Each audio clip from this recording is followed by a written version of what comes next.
Dr. Lisle, in your best guess, did Lance Armstrong win over his internal audience? To this day, in interviews, he justifies his doping because everybody else was doing it. Of course, they were. Jose Canseco in baseball makes the same argument, that you can give 100 ball players steroids, and even then they won't put in the work and then become the next Jose Canseco. Are these athletes winning over their internal audience, or do they feel like they cheated? Could they be so narcissistic that they have fully deceived themselves? Where do we draw the line at performance-enhancing substances in the modern environment? Kind of an interesting question. I would say that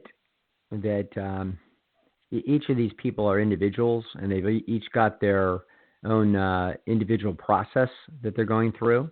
Lance Armstrong, from what I can tell, was just an unbelievably narcissistic human, and just a seriously bad apple. And so I think that Lance Armstrong could justify just about anything. So in terms of what goes on in the internal audience of a hyper disagreeable, person like that, I don't even know what goes on in there quite. Not, in other words, if you think about a continuum, a bell curve of agreeable, disagreeable, and think of a person who's at the 99th percentile for disagreeable. So essentially, even if they are, let's suppose they've got enough conscientiousness that they are not, in fact, a sociopath, but they are pretty close. In other words, if we slide the conscientiousness scale down a little bit, there isn't a moment that we call it a sociopath or not a sociopath. It's a matter of degree. And so Lance Armstrong did many things that it would be reasonable to call sociopathic.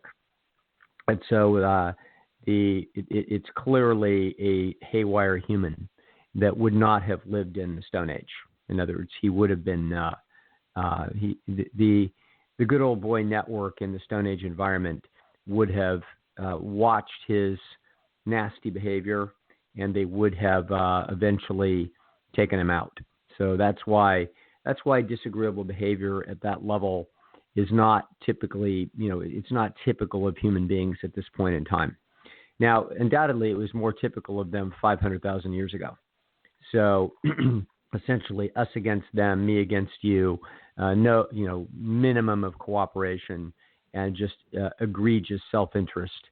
That is an essentially amoral behavior reminiscent of an animal predator. So and that's, think about a similar question might be, what's the internal audience of a Charles Manson? Now obviously those two guys differ by essentially some kind of there's a divide. So Lance Armstrong isn't a Charles Manson, but it smells similar. They're cousins psychologically. So Armstrong had no compunction to do some of the rather amazing things that he did in pursuit of getting to the top of the dominance hierarchy. I don't think Canseco is, from what I can gather, I don't think Canseco's in the same league for being ruthless as an Armstrong. So the question about their internal audiences, I think, gets to be a little bizarre, because remember, your internal audience has an awful lot of your personality in it, since it's the same genes that built it. So Armstrong's internal audience is extremely self-serving in how it's going to observe everything, and so I have a feeling that he hasn't had much inner turmoil in how it is that he's behaved. Now, when it comes to our own place in anything like this, these are interesting problems, and everyone draws the line a little bit differently with respect to how it is that they manage competitive issues, and what is cheating and what isn't cheating, and how far do you take it. And all of us have been in dicey situations where we were not sure what is it that we should do. I would say that in general, the notion is that your default should be to do it right, and even if it's costly to you in some way that you can manage, that you don't get suckered in by the notion that everyone quote else is doing it. Now, if you're trying to get out of a Nazi concentration camp and everybody is saying that they're not Jewish, then by all means say that you're not Jewish. Okay, there's a time and place when honesty is here to serve a purpose. But one of the important purposes is to be able to look yourself in the mirror and to feel like your achievements, that your internal audience is respectful and admiring of how it is that you handled things. I look back I can't remember what Olympics it was. It might have been 1992. I don't know, might have been Atlanta. Yeah, or maybe that was 96. When Flora Griffiths-Joyner was torching up the track. Those of us old enough to remember, FloJo was the hottest thing in those Olympics. She was beautiful. She was super fast, and she was beating everybody by a mile in the sprints. But she was cheating. And probably the most talented runner of that generation was Evelyn Ashford. And I'm sure to this day, Evelyn Ashford can look herself in the mirror and, shrugs her shoulders. She did the very, very best she could. Somebody else cheated. And FloJo died as a result of some kind of liver cancer that is not surprising when you start using these kinds of things. So anyway, yeah, but do it right is the way to do it. And it's a Major League Baseball and the cycling world. This was a tough situation this is what happens when you don't have appropriate police forces. This reminds me of commerce in the third world, where you have changing regimes and changing rules. This is a big reason why India is a total mess in terms economically, because they change the rules. And they change the rules constantly, and nobody has any consistency, et cetera. And so it's you wind up with a total political economic fiasco. This is why the United States is so successful and other countries, because despite all the vitriol that you'll get in the political scene, the rules stay almost identical from year to year. And therefore, people can settle in and play the game and compete with each other for selling shoes and socks, on a playing field that makes some sense. So it was very exciting for baseball. They knew damn well these guys were dirty. And so did Barry Bonds, as he watched people outstrip him when he was massively superior to them. So he decided he better juice himself up, or he was going to be left behind. That was a mistake. And that was he should not have done that. He should have avoided the temptation and simply pull an Evelyn Ashford and do it right, no matter what the consequences are. And then he wouldn't have the trash of a career that he now has as everybody looks back on him. So, when everybody else cheats, you just do it right, unless there's something on the line that you cannot afford. Okay? Jose Canseco had enough talent. He could have been an excellent major league hitter, and he was a legitimate major leaguer, and he should have left it at that. Mark McGwire also now lives in infamy, will never go into the Hall of Fame, even though he was the first man to break Babe Ruth's record, or Roger Maris's record. Now he's in infamy. So is Sammy Sosa, okay? So is Barry Bonds. We point at these guys when really it was the police force, it was Major League Baseball that stuck their heads in the sand and allowed this fiasco to happen. It was so bad that they finally cleaned up their act. I don't particularly blame these people, except they made poor choices. When I think that these were 30-year-old young men full of testosterone, and now that I'm pushing 60, 30 years old, they seem like children to me.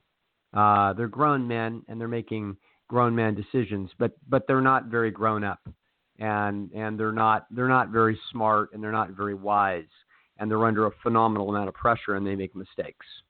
So they did.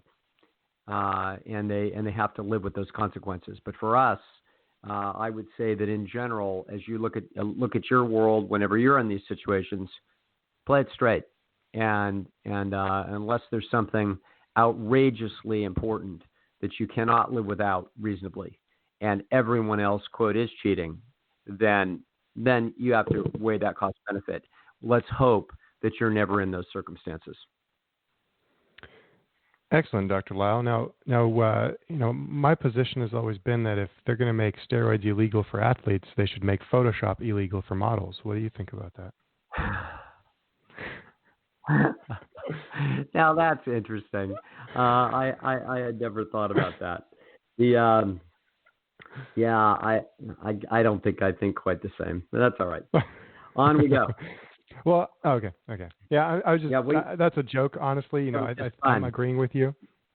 Yeah. But I'm thinking, in the competitive arena of sports, that's the enhancer is steroids, whereas with beauty, the enhancer is now Photoshop. They're not really right. I guess you can consider breast enhancements and plastic surgery the steroid of the model world. Yeah. But sure. But does that mean that a model should eschew from Photoshop or those types of other things? No, I don't think so. In other words, this is that's a whole different issue. In those kinds of situations, we don't have objective records involved. We don't have the fact that other people would have to do essentially potentially lethal harm to themselves in order to compete. Also, the competitive hierarchy is so different. It's not nearly so narrow. This is a whole different kettle of fish. I feel like if someone wants to do all kinds of things to their body at the hands of a plastic surgeon in order to be a little bit more competitive for a very short period of time, it's not quite the same thing as putting drugs inside your system that are unbelievably dangerous. And so, and then having an entire hierarchy of super high pay and enormous differences in that pay depending upon whether you hit 20 home runs or whether you hit 14.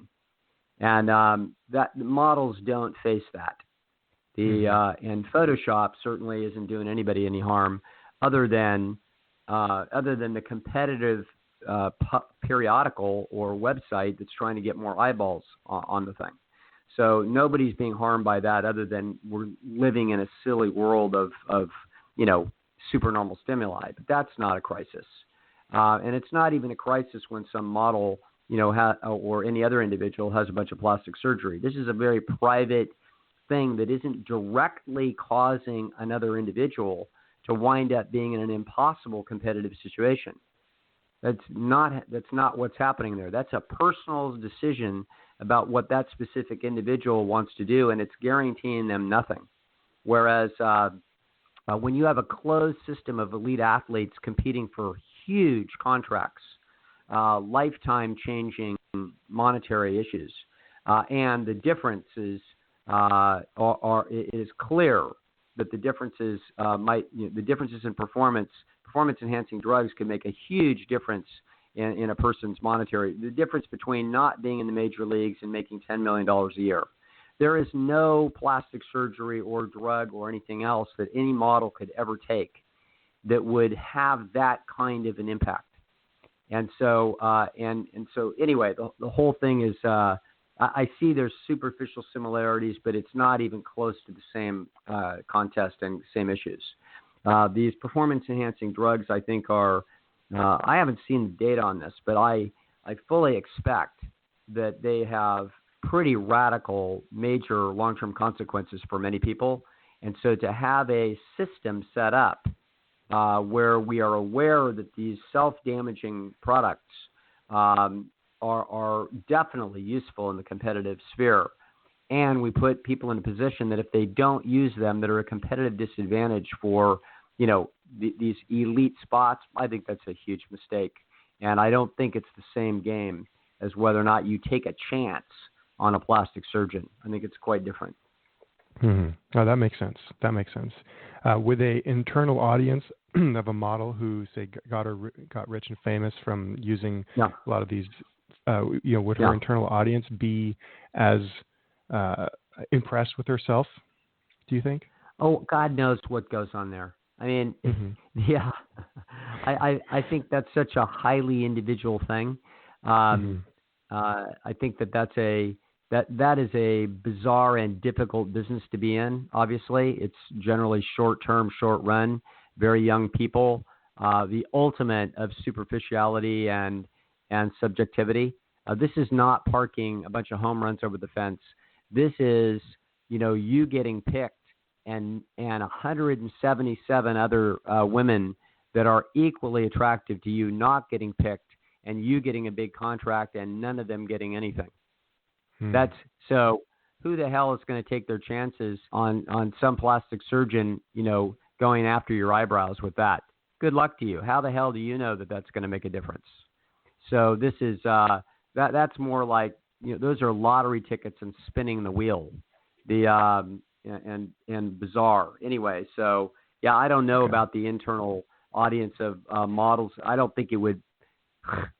That's such a haywire situation and such a bizarre world to live in that I don't know that it would particularly bother any model if she managed to win the game by using plastic surgery.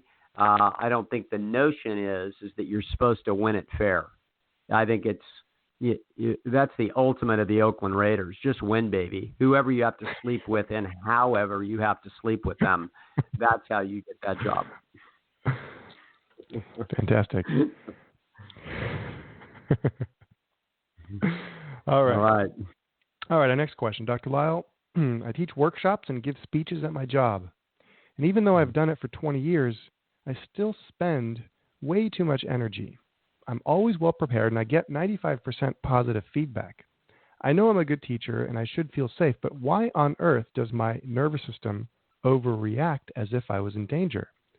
Nobody would know this since I seem very self-confident, but my hands and feet get cold and I get the nervous sweat and have to dress to cover that up. What can I do to beat my genes and calm down? And by the way, I'm healthy and not overweight.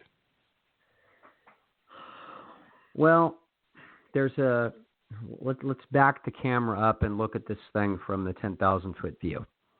Any psychological experience that a person is having is the result of two factors. Those factors are either genetic or they're environmental.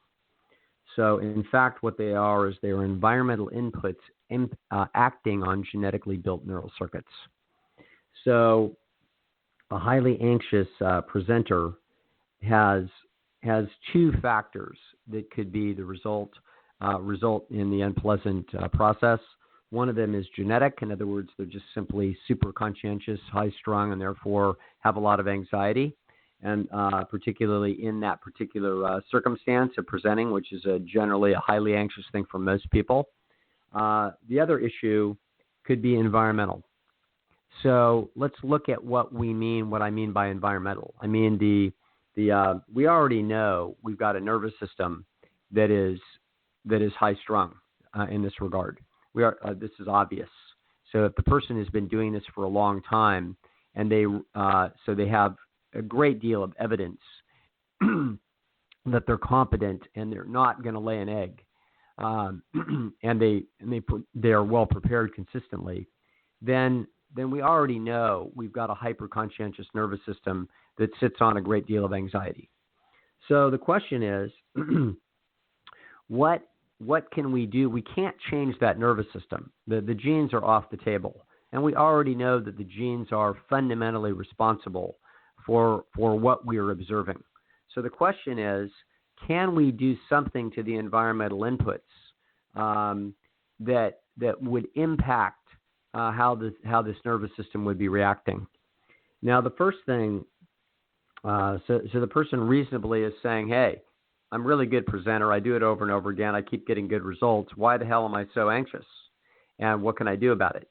Well, the first thing is that the anticipation of the feedback from the audience isn't the only environmental factor that's in the game here.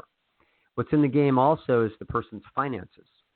So we have to look down through their down arrow that's actually taking place inside of their mind and discover where the worst case scenario is. So you can imagine that the person may not have actually thought through, well, what will happen if it goes south? What will happen if I don't do so well, or I do particularly poorly, where there's a decision maker in the audience or there's a monitoring of me, and it turns out that I get cut loose from a lot of my income? Am I in fact secure? And do I have other skills or other venues by which I could still make a good living? I would want to know, is that nervous system sitting in a position of power where they've thought through the worst case scenario very carefully, and they've figured out how it is that they are going to manage it if the worst case scenario happens? So that would be one thing that I would recommend that they would do. So if they would talk to me and I was their therapist, I would be very carefully walking them down through the very worst case scenario. And the worst case scenario is not being embarrassed in front of a crowd. It's in fact quelli of being embarrassed in front of a crowd, and in fact having everything go to shit as a result of that. So that can be driving, not having processed that and be thinking through how one would manage the worst case scenario can be adding or keeping an extra set of anxiety in that system. So that's one thing we would do. The other thing that I would do, I would have a couple of techniques for, as a speaker myself, there's a couple of useful techniques that are worth knowing. And that is that if you're very anxious about anything, your wedding, you know what I mean, your mother-in-law's visiting and you're going to cook her dinner, whatever, a useful thing to do is to drain off adrenaline. So when the person's talking about their hands and feet getting cold or whatever it is, we're looking at adrenaline processes, obviously. And so what these are Stone Age mechanisms to help you deal with predator challenges. And so you can sit right there in a bath of adrenaline. And what the nervous system effectively is doing is it's sitting with it's got 1 foot on the gas and 1 foot on the brake. And the brake is actually heavier than the gas, because when you're in a predator-prey crisis, you actually don't want to move. So you are feeling frozen and you don't want to do much movement. You're attempting to maintain silence, and so you're actually trying to be quiet and still to not be noticed. Now, once you start moving your large muscles, your Stone Age brain infers that you are, in fact, in an all-out run for your life. So the predator can hear you snapping twigs as you run through the bushes. And so you're either going to survive or you're not going to survive. And this is all going to be over in a minute or less, probably about 30 seconds.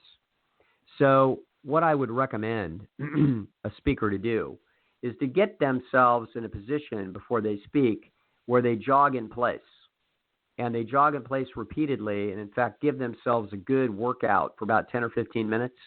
Because if they jog in place, get tired, catch their breath, jog in place, get tired, catch their breath, jog in place, get tired, to catch their breath, you keep doing this, and what's happening is you're draining the adrenaline down. You're actually utilizing the adrenaline, and the fact that you are not, in fact, being torn apart by a predator as a result of this causes the Stone Age brain to make inferences that we have survived now that we have taken our foot off the brake and put it on the gas and started large muscular movements that are noisy.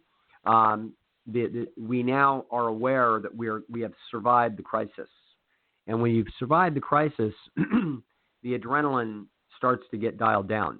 In other words, the brain is a redundant, recursive, eavesdropping device. And so as it notices, parts of the brain notice that we have not been eaten by a predator, even though we were full of adrenaline and therefore in a predator-prey crisis. Now we have drained that adrenaline off. We are breathing hard. We've used the big muscles, and therefore we've survived. Therefore, there's no reason to keep turning on the adrenaline high. Okay? And so at that point, we should find the anxiety to be significantly reduced. So that's another thing that I would do. Another thing that you can do is a, a speaking technique that can be useful is to, most speakers, in fact, almost all speakers, will go out on stage and they attempt to earn status from the audience. This is a mistake. What you want to do is you want to go out there and lose status with the audience, because that's your worst case scenario. The audience is naturally braced against giving you status. They're there, they're ready to listen, but they essentially, to some degree, have their arms folded. In other words, they're essentially defending against your earning of your status. You're going up in front of them as if you're on the balcony looking down at them. You have been granted the title of the head of the village.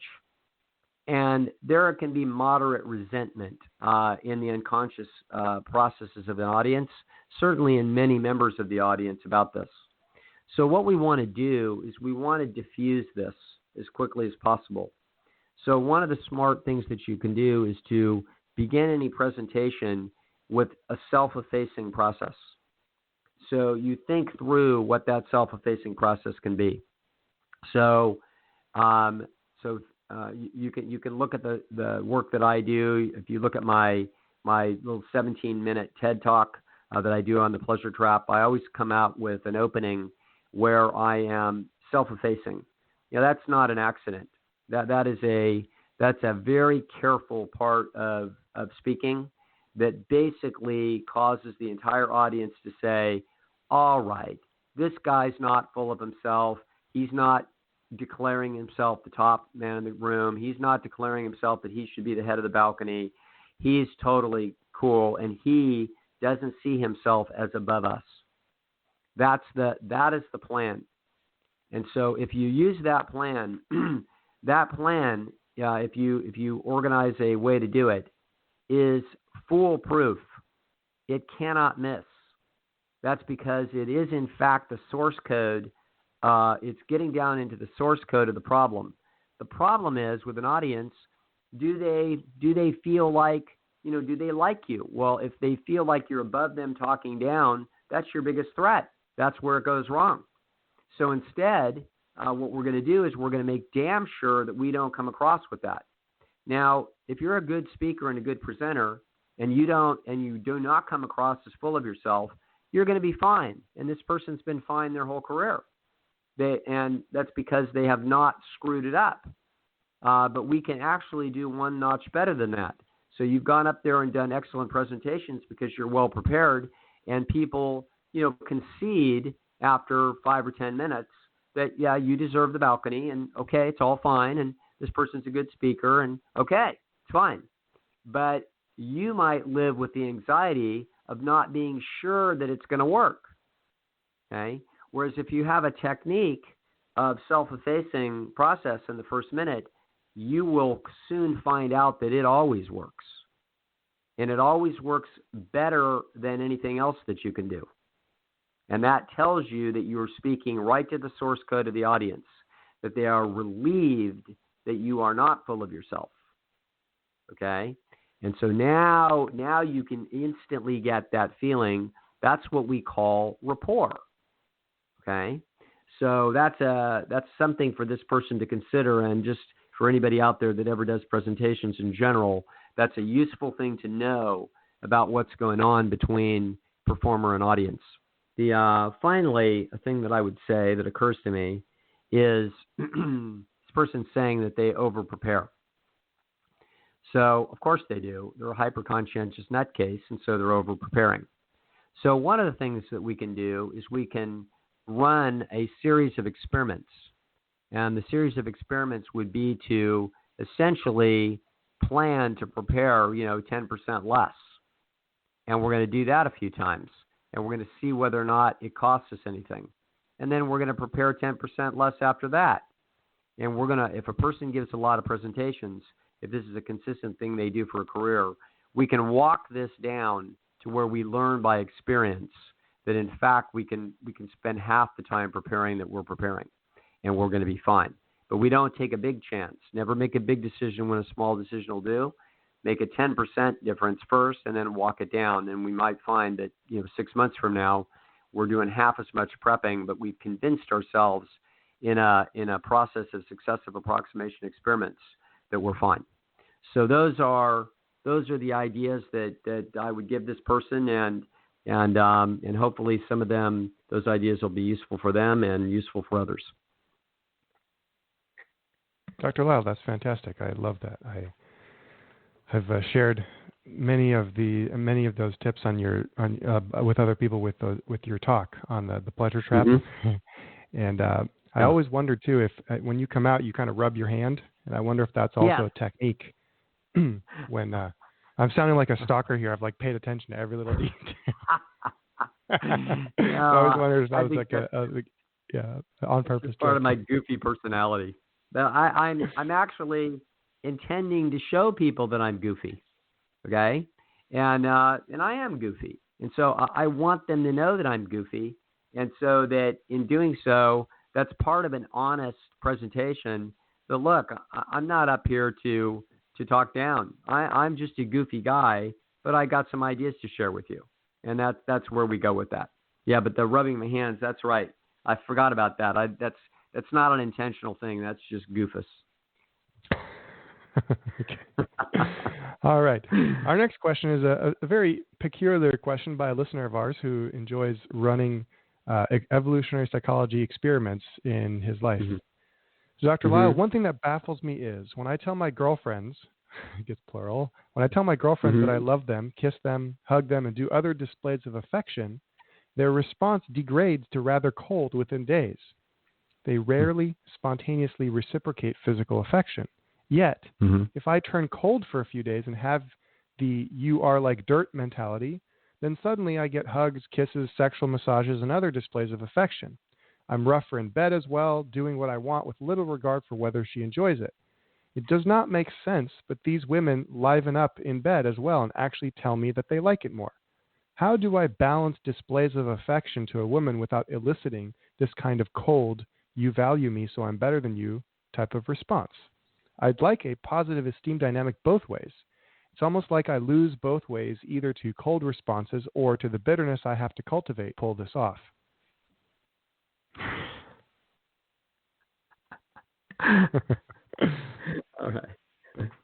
All right.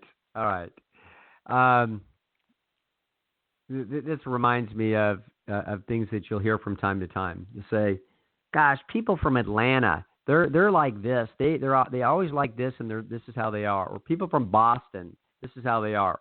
It's like, no, I've actually been to both those places, and quote, people from Boston aren't in a particular way, and people from Atlanta aren't in a particular way.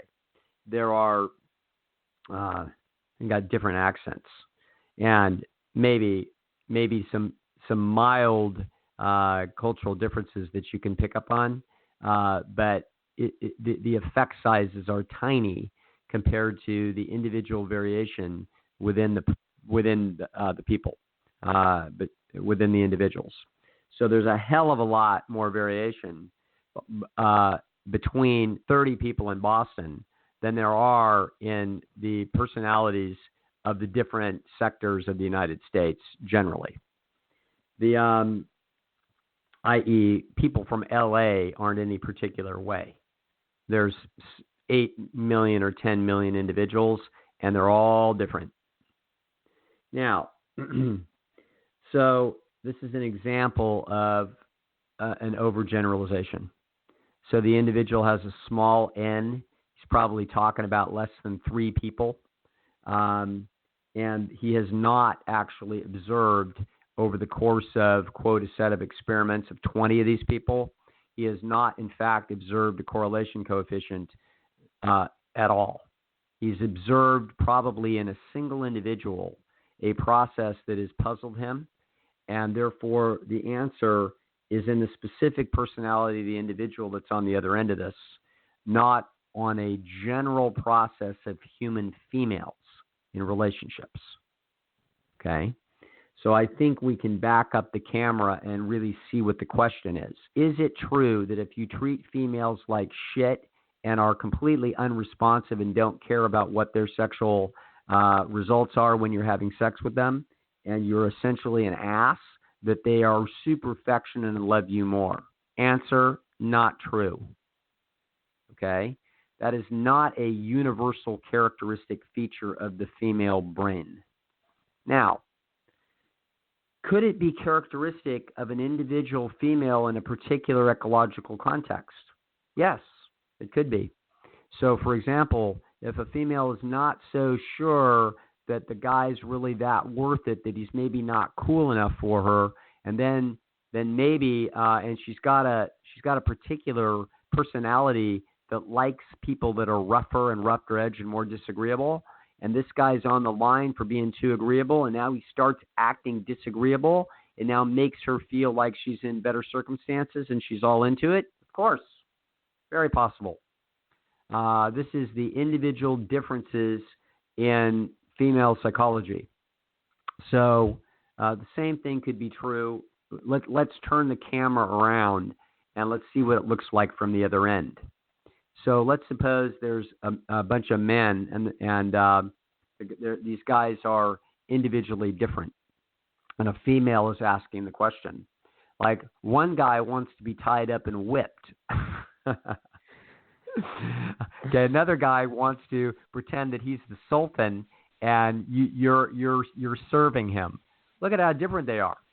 So a woman on the other side could say, why is it I've had these guys and I've run experiments that when I tie them up or I try to tie them up and whip them, they really like it. And then when I'm nice, they're not. It's like, no, you just had some weirdos. So the answer to the question is, this is not a species-wide phenomenon. The experiment, quote, hasn't been run. It's been a very small N little individual issue that's nothing more than anecdotal. And the answer to the problem that this young man is seeking, which is a person that he can be himself with, and that person likes just who he is as he expresses affection and has a relationship and expresses his appreciation in the way that he would like to, the answer is find the girl that fits. Okay? That is the answer to the mystery. And if you are acting out a different personality and it's working with a given female, it means you got the wrong female for you. That's all. Fascinating, Dr. Lisle. I love this. All right. Yeah, it kind of seems a little bit from the world of the pickup artists and things like that. So. All right, Dr. Lisle, our next question is about getting over a breakup. Dr. Lisle, almost 3 years ago, my boyfriend of 9 years broke up with me. He said that what we have is not enough for him, and he's not in love with me anymore. The truth is that we've been having some problems for 6 months and had discussed the possibility of breaking up. Both of us felt attached to each other, though, and did not want to lose each other. But still, something felt wrong for both of us, and we kept behaving a bit nasty to each other. He went ahead first and asked to break up, and I was totally not ready for it. I don't think I'm in love with him, but I miss him, and I can't imagine life without him. We've met twice these past 2.5 weeks, and both times he said that he loves me and kept showering me with compliments. We ended up having sex, not the tender and sweet kind, more of the hot, carnal kind. It was not planned, and we tried to withhold for as long as we could, but caved in the end. My question is, given that we have sexual desire for each other and we care about each other, what is the best way forward for us, or rather for me? There's no getting back together from his side, at least, and I don't think I would want that either. I miss him so much, though, and everything reminds me of him. I don't think I can go cold turkey, especially when he's so responsive and says he loves me and tries to make me feel happy. It's rather messy, I know, but 9 years is a long time, 8 of them quite happy. I don't know how to proceed, and I'm afraid without him for some reason. I'm scared that I won't be able to fall in love ever again. On the other hand, it's heartbreaking just to he may be with someone else. Should I stay in contact with him, or should I suffer alone and cut him out of my life completely? All right. Well, unfortunately, we probably don't have the most important piece of data that we need to answer this question. And the most important piece of data we need is, how old are you and do you want to have kids? Without that question, I can't give this person the answer that I would give them. If the answer is I really want to have kids, then the answer is get the hell out, okay? And because this is not Mr. Right. If the answer is I don't want to have kids, or it's not very important to me, then the answer is, well, no problem. You just play it out, and you haven't had enough sand kicked in your face yet, but you will. It's on its way. You've had 6 months of sand kicked in your face, and you need a little more sand kicked in your face. If a guy says, this is not enough, I'm not in love with you, he's kind of run the CB, and this is not a great place. So the fact that you have to consider that there's going to be essentially a continuum of qualification.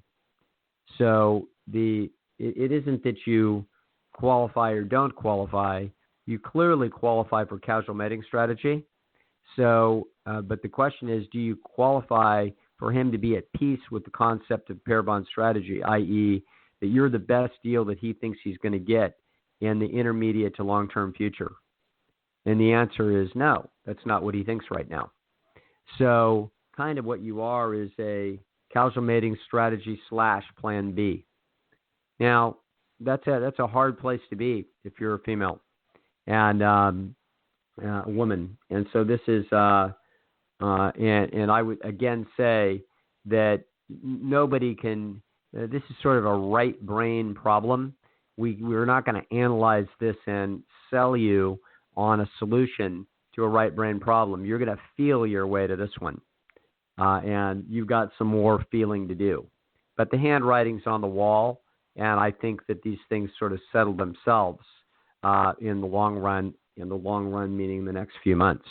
However, if you're under the gun for time, you're 36 and you really want to have children, and this was the guy, and you're 9 years in, you've been with him since you were 27, and you thought this was it. You thought this was going to be your husband and the father of your kids and your lifetime partner, and he's telling you you don't qualify, then you need to get out.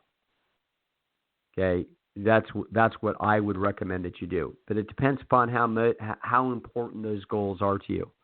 A mistake would be to fight for that individual and try to grab a hold of them, get yourself pregnant, and then hang on. Trust me, I've seen it with people close to me. I've had friends of mine that pulled that stunt, and what they got was 30 years of mediocrity is what they got. They got what they deserved. So don't do that to yourself. So that's a mistake. That's a waste of life. So instead, that's the question that I would have this woman answer first to herself. Where do you stand with respect to kids? If it's an important issue and you're getting up against the clock, i.e., you're 34. If you're 34 years old, you're up against the clock. You're 32, you can afford to burn another 6 months and sort of let this play its way. If you're 34, you better be ready to move on and understand that this is a fundamentally deficient relationship, and that trying to morph this thing into more than it is could be very expensive. Could be the time you needed to be on the market to actually find someone for whom you actually qualify. And before you have children with anybody, unless you're independently wealthy and a real free spirit or some such thing, you want to really qualify. You want to really know that you qualify. You want to have had quite a bit of track record with the individual. You want to be certain, because if you're going to take that journey, you want to take it with someone outstanding who is really into you. Dr. Lisle, fascinating. And this listener emailed us. This was April of last year, so we apologize for taking so long to get these questions. And hopefully, some of these situations have been sorted out. if this listener gives us a call and updates us or sends me an email at beatyourgenes@gmail.com, give us an update and see how things are going. And hopefully this answer from Dr. Lisle helped a great deal.